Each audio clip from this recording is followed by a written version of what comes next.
Hi hello, എല്ലാവർക്കും നമസ്കാരം. എല്ലാവർക്കും ഈ സെഡ് ബി അക്കാഡമിയിലേക്ക് സ്വാഗതം. അപ്പൊ ഇന്ന് നമ്മൾ ഡിസ്കസ് ചെയ്യുന്നത് റെയിൽവേ പ്രൊട്ടക്ഷൻ ഫോഴ്സ് അല്ലെങ്കിൽ RPF ഡീറ്റെയിലിംഗ് ആണ്. അപ്പൊ എല്ലാവരും RPF അപ്ലൈ ചെയ്തല്ലോ അല്ലെ? RPF എല്ലാരും അപ്ലൈ ചെയ്തു എന്ന് വിചാരിക്കുന്നു. അപ്പോ അത് വളരെ നല്ല ഒരു ചാൻസ് ആണ്. അപ്പോ എല്ലാവരും അപ്ലൈ ചെയ്തു. ആൻഡ് ദെൻ അതുപോലെ തന്നെ ഇപ്പൊ എഡിറ്റിംഗ് ഓപ്ഷൻ ഉണ്ടായിരുന്നു, അതെല്ലാരും ഇൻ കേസ് ആർക്കെങ്കിലും ഒന്ന് തെറ്റിപ്പോയിട്ടുണ്ടെങ്കിൽ അതൊക്കെ ചെയ്തു എന്ന് വിചാരിക്കുകയാണ്. അപ്പോ എന്താണ് ഈ RPF എന്ന് ചോദിച്ചു കഴിഞ്ഞാൽ എന്താണ് ഈ സംഭവം? RPF എന്താണ്? Railway protection force. അപ്പോ താല്പര്യമുള്ള എല്ലാവർക്കും എന്തിനോട് യൂണിഫോം ഇടണമെന്ന് ആഗ്രഹമുള്ള എല്ലാവർക്കും ഉള്ള ഒരു നല്ല ബെസ്റ്റ് ഓപ്പർച്യൂണിറ്റി ആണ് ഇതെന്ന് പറയുന്നത്, RPF എന്ന് പറയുന്നത്. നമുക്ക് എന്താണ് വളരെ വലിയൊരു വേക്കൻസി തന്നെയുണ്ട്. നോക്കിക്കേ, കോൺസ്റ്റബിളിന്റെ 4208 വേക്കൻസിയും അതുപോലെ തന്നെ SI 452 വേക്കൻസീസും അവൈലബിൾ ആയിരുന്നു. ആൻഡ് ദെൻ അതുകൊണ്ട് തന്നെ ടോട്ടൽ വേക്കൻസി നോക്കിക്കേ 4660 വേക്കൻസികൾ നമുക്കുണ്ട്. അപ്പോ ഇത്രയും നല്ലൊരു ഗോൾഡൻ ചാൻസ് ആണ്. നമ്മൾ എല്ലാവരും കഷ്ടപ്പെട്ട് പഠിച്ചു കഴിഞ്ഞാൽ ഉറപ്പായിട്ടും ജോലി നേടാനായിട്ട് നിങ്ങൾക്ക് സാധിക്കും. നിങ്ങൾ ഇനിയുള്ള മാസം, അതായത് എക്സാം വരെയുള്ള ഒരു 3 മാസങ്ങൾ എന്ത് ചെയ്യുക? വളരെ കൃത്യമായിട്ട് പഠിക്കാനാണ് ഉദ്ദേശിക്കുന്നതെങ്കിൽ നിങ്ങളും എന്തിന് ജോയിൻ ചെയ്യാനായിട്ട് തയ്യാറായിക്കോളൂ ഞാൻ പറയും. RPF ജോയിൻ ചെയ്യാൻ തയ്യാറായിക്കോളൂ എന്ന് പറയും. കാര്യം നമ്മൾ ഒരു ദിവസം ഒരു വ്യക്തമായ ഇത്ര മണിക്കൂർ എന്നുള്ള രീതിയിൽ നമ്മൾ വ്യക്തമായ ഒരു ടൈം ടേബിൾ വെച്ച് പഠിച്ചു തുടങ്ങി കഴിഞ്ഞാൽ ഇതൊരു ബാലികേറ മലയൊന്നുമല്ല. നിങ്ങൾക്ക് എല്ലാവർക്കും നേടിയെടുക്കാനായിട്ട് പറ്റും. പക്ഷെ ആകെ ചെയ്യേണ്ടത് എന്താണ്? നമ്മൾ ഇനി നിർബന്ധമായിട്ടും കറക്റ്റ് ഒരു ടൈമിങ്ങോട് കൂടി ശരിയായ രീതിയിൽ എന്ത് ചെയ്തു തുടങ്ങുക? പഠിച്ചു തുടങ്ങുക. അല്ലാതെ ഇന്ന് പഠിച്ച് 2 ദിവസം നമ്മൾ പഠിക്കാണ്ടിരുന്ന് പിന്നെ വീണ്ടും 3-ാമത്തെ ദിവസം പഠിച്ച് ആ ഒരു രീതി നമുക്ക് ചെയ്തു കഴിഞ്ഞാൽ നമുക്ക് ജോലി ലഭിക്കില്ല. നമ്മൾ എന്ത് ചെയ്യണം? നമ്മൾ ശരിയായ രീതിയിൽ വ്യക്തമായിട്ടുള്ള രീതിയിൽ എല്ലാ ദിവസവും തുടർച്ചയായ രീതിയിൽ പഠിക്കണം. ഇല്ലേ? നമ്മൾ ഇന്നിപ്പം 4 മണിക്കൂർ പഠിച്ചു എന്ന് വിചാരിക്കുക, നാളെ 4 പഠിച്ചാലും ഓക്കെയാണ്. പക്ഷെ 4-ൽ 1 മിനിറ്റ് പോലും കുറയരുത്.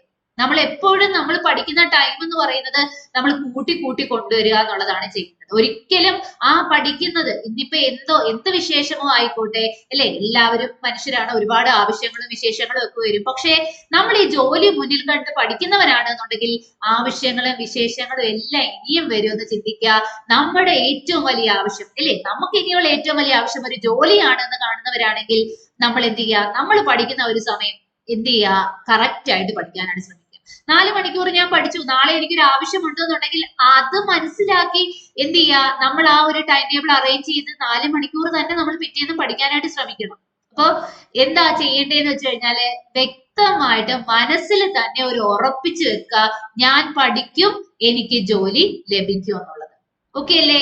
അപ്പൊ ഓരോ മിനിറ്റുകളും ഓരോ സെക്കൻഡുകളും നമുക്ക് ഇമ്പോർട്ടന്റ് ആണ്. പരമാവധി അത് യൂസ് ചെയ്യാൻ ശ്രമിക്കുക. അങ്ങനെയാണെങ്കിൽ നമ്മൾ ഈ പറഞ്ഞ വേക്കൻസിയില് ഒരാള് ഫില്ല് ചെയ്യാൻ പോകുന്നത്, ആ ഒരു വേക്കൻസി ഫില്ല് ചെയ്യാൻ പോകുന്നത് നമ്മളാണ് എന്ന് മനസ്സിൽ കാണുക. അല്ലെ? ഇത്രയും വേക്കൻസിയിൽ ഒരു വേക്കൻസി ഞാനാണ് ഫില്ല് ചെയ്യുന്നത് എന്ന് മനസ്സിൽ കണ്ടുകൊണ്ട് തന്നെ പഠിക്കുക. നമ്മൾ ആഗ്രഹിച്ച് നമ്മൾ സ്വപ്നം കാണുന്ന കാര്യങ്ങൾ മാത്രമേ നമുക്ക് നടക്കൂ. സോ നമ്മൾ നന്നായിട്ട് ആഗ്രഹിക്കുക, അതുപോലെ തന്നെ നമ്മൾ നന്നായിട്ട് സ്വപ്നം കാണുക, അതുപോലെ നമ്മൾ നന്നായിട്ട് പഠിക്കുകയും കൂടി ചെയ്യുക. ഇത് 3ഉം വേണം കേട്ടോ. നമ്മൾ സ്വപ്നം കാണുകയും അതുപോലെ തന്നെ എന്താണ് ആഗ്രഹിക്കുകയും മാത്രം ചെയ്തിട്ടും കാര്യമില്ല. നമ്മൾ എന്തുകൂടി ചെയ്യണം? നമ്മൾ അതിന്റെ കൂടെ നമ്മൾ വർക്ക് ചെയ്യാനും തയ്യാറാവണം. നമ്മൾ കഷ്ടപ്പെടാനും കൂടി തയ്യാറാണെന്നുണ്ടെങ്കിൽ ഒരു ചെറു പ്രായത്തിൽ തന്നെ എന്ത് ചെയ്യാനായിട്ട് പറ്റും? നമുക്ക് ജോലിയിൽ കയറാനായിട്ട് പറ്റും. ഓക്കെ, അപ്പൊ എങ്ങനെയാണ് ഇതിന്റെ ഒരു ക്രൈറ്റീരിയ എന്നുള്ളതാണ് നമ്മൾ നോക്കാൻ പോകുന്നത്. അപ്പൊ ക്രൈറ്റീരിയയിൽ നമ്മൾ ക്വാളിഫിക്കേഷൻ ഡീറ്റെയിൽ പറയുകയാണെങ്കിൽ ക്വാളിഫിക്കേഷൻ എങ്ങനെയാണ്?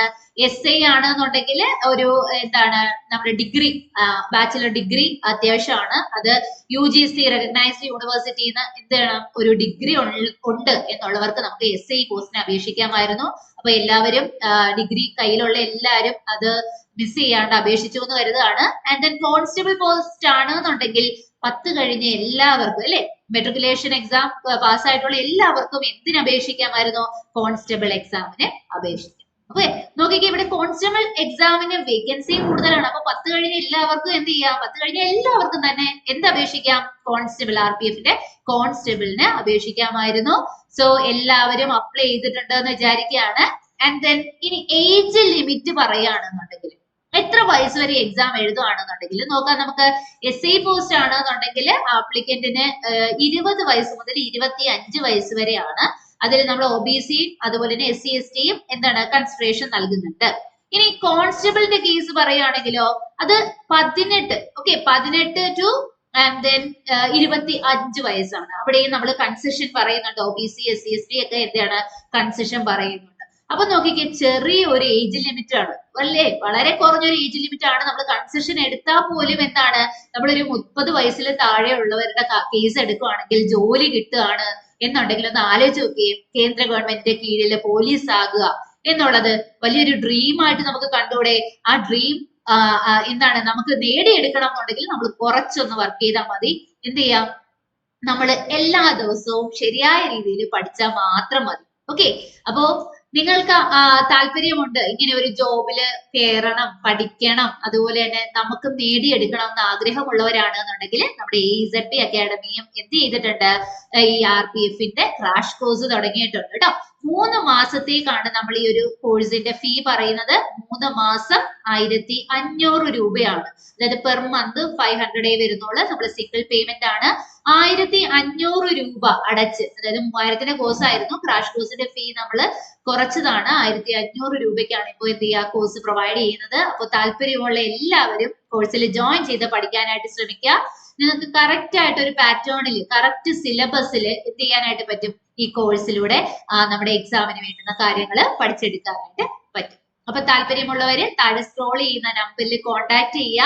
നിങ്ങൾക്ക് എന്തായാലും ഈ ഒരു കോഴ്സിൽ ജോയിൻ ചെയ്താൽ ആ ഒരു നല്ല റാങ്കിലേക്ക് ഉയരാനായിട്ട്, അല്ലെങ്കിൽ നിങ്ങൾക്ക് ഒരു ജോലി, നിങ്ങളുടെ ആ മൊത്തത്തിലുള്ള ഒഴിവില് ഒരു ആള് ഞാനാണ് എന്നുള്ള രീതിയിൽ ഉറപ്പിക്കാനായിട്ട് ഞങ്ങൾ നിങ്ങൾക്ക് എന്ത് ചെയ്യാണ്, ഉറപ്പ് തരികയാണ്. കാര്യം ഈ ഒരു കോഴ്സ് പഠിക്കുകയാണ്, നിങ്ങളും അർപ്പണ മനോഭാവത്തോടു കൂടി പഠിക്കാനായിട്ട് ഉറച്ചവരാണെന്നുണ്ടെങ്കിൽ ഈ ഒരു കോഴ്സും കൂടി ഉണ്ടെന്നുണ്ടെങ്കിൽ നിങ്ങൾക്ക് ജോലി ഉറപ്പിക്കുക തന്നെ ചെയ്യും.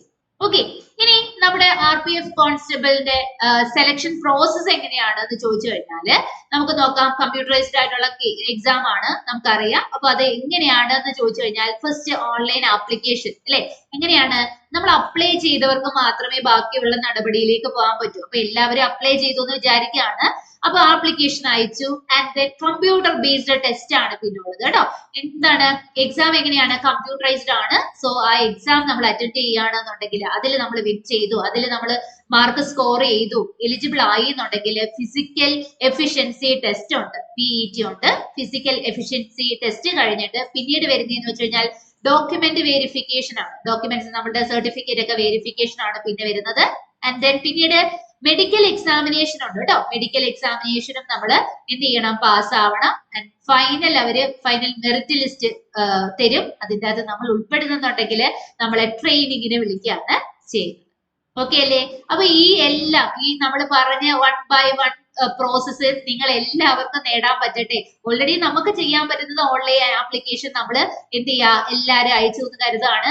ആൻഡ് ദെൻ ഇനി നമ്മൾ ചെയ്യേണ്ടത്, നമ്മൾ ഇനി ഫോക്കസ് ചെയ്യേണ്ട ആരെയാണ്, നമ്മൾ CBT കമ്പ്യൂട്ടർ ബേസ്ഡ് ആയിട്ടുള്ള ടെസ്റ്റ് ആണ് നമ്മൾ നോട്ട് ചെയ്ത് നമ്മൾ അതിനെയാണ് ഇനി ഫോക്കസ് ചെയ്യേണ്ടത്. അതിനെ ഫോക്കസ് ചെയ്യാന്ന് വെച്ച് കഴിഞ്ഞാൽ എന്താണ്, അതിനു വേണ്ടി നമ്മൾ വ്യക്തമായിട്ടുള്ള രീതിയിൽ സിലബസ് മനസ്സിലാക്കി പഠിച്ചു തുടങ്ങണം. അങ്ങനെ പഠിക്കുന്ന എല്ലാവർക്കും ജോലി ഉറപ്പാണ്, ഒരു സംശയം വേണ്ട, ജോലി ഉറപ്പാണ്. അപ്പൊ നമുക്ക് ഫസ്റ്റ് വൺ നോക്കിക്കേ, നിങ്ങൾക്ക് എല്ലാവർക്കും നോട്ടിഫിക്കേഷൻ വന്നു. ലാസ്റ്റ് മന്ത് നമുക്ക് നോട്ടിഫിക്കേഷൻ വന്നിട്ടുണ്ടായിരുന്നു. ആൻഡ് ദെൻ ആ ഒരു ലാസ്റ്റ് ഡേറ്റ് ഓഫ് അപ്ലിക്കേഷൻ എന്ന് പറയുന്നത് മെയ് 14 വരെ ആയിരുന്നു. എല്ലാവരും 14-നുള്ളിൽ അപ്ലൈ ചെയ്തു എന്ന് നമ്മൾ വിചാരിക്കുകയാണ്. ആൻഡ് ദെൻ എന്തെങ്കിലും കറക്ഷനോ എഡിറ്റിങ്ങോ ഒക്കെ ഉണ്ടായിരുന്നെങ്കിൽ നമുക്ക് 24-ാം തീയതി വരെ എഡിറ്റ് ചെയ്യായിരുന്നു. ഓക്കെ, അപ്പോ എന്തെങ്കിലും എററോ സംതിങ് എന്തെങ്കിലും ഉണ്ടായിരുന്നു അപ്ലൈ ചെയ്തവരെന്നുണ്ടെങ്കിൽ എല്ലാരും ചെക്ക് ചെയ്തു. അത് എന്തെങ്കിലും തെറ്റുണ്ടെങ്കിൽ എഡിറ്റ് ചെയ്തെന്ന് വിചാരിക്കുന്നു. ആൻഡ് ദ നെക്സ്റ്റ് വൺ പറയുകയാണെങ്കിൽ നമ്മുടെ എക്സാമിന്റെ ഒരു പാറ്റേൺ പറയാം കേട്ടോ. നമ്മുടെ എക്സാം പാറ്റേൺ എന്ന് വെച്ച് കഴിഞ്ഞാല് മൊത്തം നമുക്ക് എത്ര മാർക്കാണ്, 120 മാർക്കാണ്. ഓക്കെ, നമ്മൾ ഈ പറഞ്ഞ CBTക്ക് 120 മാർക്കാണുള്ളത്. അതിൽ ബേസിക് അരിത്തമെറ്റിക് 35 ആണ് കേട്ടോ. 35 question 35 mark. Okay, each question carry 1 mark. ഓരോ ക്വസ്റ്റ്യനും ഓരോ മാർക്ക് വെച്ചാണ് നമുക്ക് എടുക്കുക. അപ്പൊ 35 ചോദ്യങ്ങൾക്ക് 35 മാർക്കാണ്. ഓക്കെ, ആൻഡ് ദെൻ ഇനി general intelligence and reasoning ability ആണ്, അതും 35 ആണ് കേട്ടോ. 35 ചോദ്യം 35 മാർക്ക്.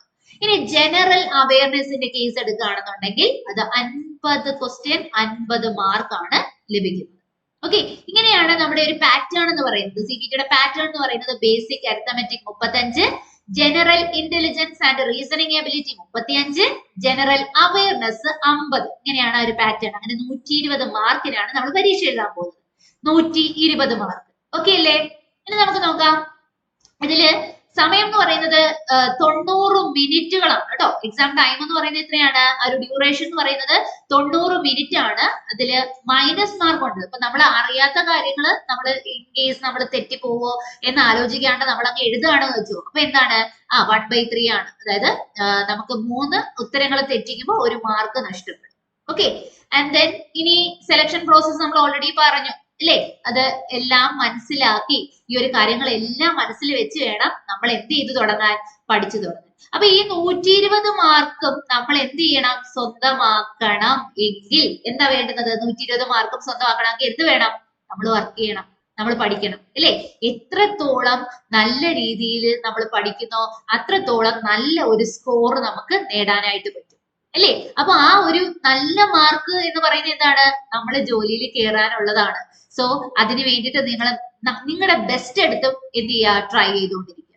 നമുക്ക് വളരെ ലിമിറ്റഡ് ടൈമേ ഉള്ളൂ. അപ്പൊ നമ്മൾ ഈ കഷ്ടപ്പെടുന്നത് ജീവിതകാലം മുഴുവനും നമ്മൾ എന്താണ്? ആ ഒരു പോലീസ് എന്നുള്ള ആ ഒരു ലേബലിൽ അറിയപ്പെടാൻ പോവാണ്. കേന്ദ്ര ഗവൺമെന്റ് കീഴിലെ പോലീസ് ആണല്ലേ? അപ്പൊ ആ ഒരു രീതിയിൽ ലേബൽ ചെയ്യണം. അത് അങ്ങനെ നമ്മൾ അറിയപ്പെടണമെന്നുണ്ടെങ്കിൽ നമ്മൾ വളരെ കുറഞ്ഞ മാസങ്ങൾ, ഇത്രയും കാലം നമ്മൾ അല്ലെങ്കിൽ ജീവിതാവസാനം വരെ നമ്മൾ അങ്ങനെ അറിയപ്പെടും. എങ്ങനെയാണെങ്കിൽ നമ്മൾ ഈ വരുന്ന എക്സാം വരെയുള്ള വളരെ കുറച്ച് മാസങ്ങൾ നമ്മളൊന്ന് എന്താണ് ഡെഡിക്കേറ്റ് ചെയ്ത് നമ്മൾ പഠിക്കാനിരുന്നു കഴിഞ്ഞാല് നമുക്ക് ആ ഒരു അച്ചീവ്മെന്റ് നമുക്ക് അത് നേടിയെടുക്കാൻ പറ്റും. ഓക്കെ, അപ്പൊ എല്ലാരും മനസ്സിൽ ആദ്യം വിചാരിക്കേണ്ടത് എനിക്കും പറ്റും, എനിക്കും നേടിയെടുക്കാൻ പറ്റും എന്നുള്ളതാണ്. ഓക്കെ, അപ്പൊ ഈ ഒരു കോൺസ്റ്റബിളിന്റെ നമ്മൾ പറഞ്ഞു 10 മുതലുള്ളവർക്ക് ഇതെന്ത് ചെയ്യാം? ട്രൈ ചെയ്യാം. 10 മുതലുള്ളവർക്ക് അപ്ലൈ ചെയ്യാം. അപ്പൊ 10 പാസ്സായ എല്ലാവരും അയ്യോ ഞാൻ 10 പാസ്സായിട്ടുള്ളൂ എനിക്ക് +2 ഉള്ളൂ അങ്ങനെ ഒന്നും വിചാരിക്കണ്ട. ഓക്കെ, നമ്മൾ ഈ ഒരു എക്സാംസ് ഒക്കെ ട്രൈ ചെയ്യുന്ന ടൈമില് നമ്മുടെ ക്വാളിഫിക്കേഷനേക്കാളും കൂടുതൽ നമ്മുടെ ഡെഡിക്കേഷൻ ആണ് ഇമ്പോർട്ടന്റ്. ഓക്കെ, അപ്പൊ നമ്മൾ 10ാം ക്ലാസ് മാത്രമേ ഉള്ളൂ അല്ലെങ്കിൽ ഞാൻ +2 മാത്രമേ ഉള്ളൂ അങ്ങനെ ഒന്നും വിചാരിച്ച് നിങ്ങൾ അതിനെക്കുറിച്ച് ഒന്നും ബോധപ്പെടാവേണ്ട കാര്യമില്ല. നിങ്ങൾക്ക് എല്ലാവർക്കും കഴിയും. എങ്ങനെയാണെങ്കിൽ നമ്മൾ കഷ്ടപ്പെടാൻ തയ്യാറാണെങ്കിൽ, നമ്മൾ പഠിക്കാൻ തയ്യാറാണെങ്കിൽ. ഓക്കെ അല്ലേ? അപ്പൊ എല്ലാവർക്കും RPF അപ്ലൈ ചെയ്ത് എല്ലാവർക്കും ആശംസകൾ നേരുകയാണ്. നിങ്ങൾക്ക് എല്ലാവർക്കും യൂണിഫോം ഇടാനായിട്ടുള്ള ഭാഗ്യം ദൈവം തരട്ടെ. ഓക്കെ, അപ്പോ താല്പര്യമുള്ളവര് നമ്മുടെ AZB അക്കാഡമിയിൽ ജോയിൻ ചെയ്ത് പഠിക്കാനായിട്ട് ശ്രമിക്കുക. അങ്ങനെയാണെന്നുണ്ടെങ്കിൽ നിങ്ങളുടെ കൂടെ എപ്പോഴും ഞങ്ങൾ ഉണ്ടാവും. അതുപോലെ തന്നെ നിങ്ങൾക്ക് ഒരു പേഴ്സണൽ മെന്റർ ഉണ്ടായിരിക്കും. ഇത് 3 മാസത്തെ കോഴ്സ് ഫീ ആണ് പറയുന്നത്. അപ്പൊ 1500 രൂപയ്ക്ക് നിങ്ങൾക്ക് 3 മാസം ഈ ഒരു കോഴ്സ് ലഭിക്കുന്നതാണ്. ലൈവ് സെഷൻ ഉണ്ട്. ഇൻ കേസ് നിങ്ങൾക്ക് ലൈവ് കിട്ടുന്നില്ല, ലൈവ് ഞങ്ങൾ വേറെ എന്തെങ്കിലും പഠിക്കാൻ പോകുന്ന കുട്ടികളാണ്, എന്താണ് വേറെ ഏതെങ്കിലും കോഴ്സ് ചെയ്യുന്നവരാണെന്നുണ്ടെങ്കിൽ ചിലപ്പോൾ ആ ഒരു ലൈവ് സെഷൻ എല്ലാം നിങ്ങൾക്ക് അറ്റൻഡ് ചെയ്യാൻ പറ്റിയെന്ന് വരില്ല. നിങ്ങൾ ഒട്ടും ബോധേഡാവണം. നിങ്ങൾ അതിനെക്കുറിച്ച് ആലോചിച്ച് വിഷമിക്കുകയൊന്നും വേണ്ട. നിങ്ങൾ അതിന്റെ സെയിം റെക്കോർഡഡ് വേർഷൻ നിങ്ങൾക്ക് കിട്ടുന്നതായിരിക്കും. സോ ആ റെക്കോർഡഡ് വേർഷൻ നിങ്ങൾ ഫോളോ ചെയ്യുക. അതിന്റെ PDF നോട്ടുകൾ അവൈലബിൾ ആകും. അപ്പൊ ആ PDF നോട്ടുകൾ നിങ്ങൾ ഫോളോ ചെയ്യുക. ആൻഡ് ദെൻ അതുപോലെ തന്നെ എക്സാംസ് കണ്ടക്ട് ചെയ്യുന്നുണ്ട്. നമുക്ക് ഒരു RPFന്റെ സിലബസ് ബേസ് എക്സാം എഴുതിയാലല്ലേ അവിടെ ചെന്നിരിക്കുമ്പോ ഇങ്ങനെയൊക്കെയാണ് എന്നുള്ളൊരു വ്യക്തത വരൂ. സോ ആ സിലബസ് ബേസ് എക്സാംസ് നമ്മൾ നടത്തും. അതെല്ലാം അറ്റൻഡ് ചെയ്ത് നിങ്ങൾ ഓൾറെഡി ആ ഒരു 3 മാസം കൊണ്ട് എക്സാമിന് പൂർണ്ണമായും എന്താവും? റെഡി ആവും. ഓക്കെ, അപ്പൊ താല്പര്യമുള്ളവര് ഉറപ്പായിട്ടും ക്ലാസ്സിൽ ജോയിൻ ചെയ്യുക. താഴെ സ്ക്രോൾ ചെയ്യുന്ന നമ്പറിൽ നിങ്ങൾക്ക് കോൺടാക്ട് ചെയ്ത് ഡീറ്റെയിൽസ് അറിയാവുന്നതാണ്. ഓക്കെ അല്ലേ? അപ്പൊ എല്ലാവരും എന്താണ് നന്നായിട്ട് തന്നെ പഠിക്കട്ടെ. എല്ലാവർക്കും RPFല് എന്താ ഒരു ജോലി ലഭിക്കട്ടെ എന്ന് ആശംസിക്കുന്നു. Thank you.